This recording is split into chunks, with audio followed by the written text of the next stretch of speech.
Yantrodhara Hanumanta Stotra, very rare and powerful stotra.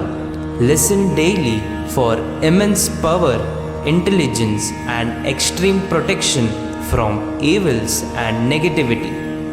Listen daily to transform your life and fulfill all your desires.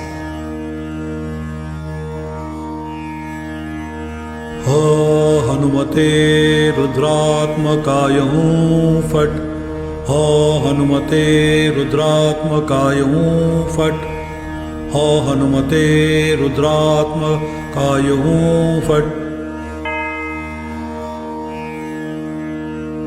Namami दूतं रामस्य सुखदं च सुरद्रुमं पीनवृत्तमहाबाहुं सर्वशत्रुनिवारणम्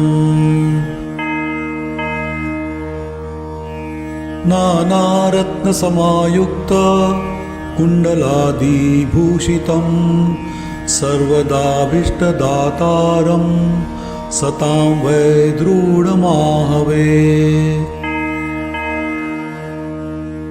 वासिनं चक्रतीर्थस्य दक्षिणस्थगिरौ सदा तुङ्गाम्बोधितरङ्गस्य वातेन परिशोभिते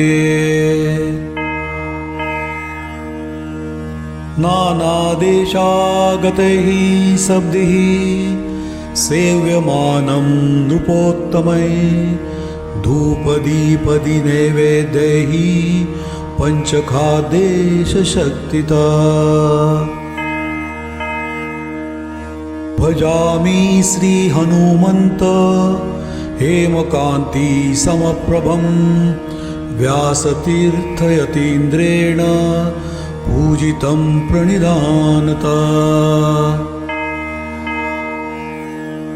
त्रिवारं य पठेन् नित्यं स्तोत्रं भक्त्या द्विजोत्तमः वाञ्छितं लभतेऽभीष्टं षण्मासाभ्यन्तरे खलु पुत्रार्थी लभते पुत्रं यशोर्थी लभते यशः विद्यार्थी लभते विद्यां धनार्थी लभते धनम्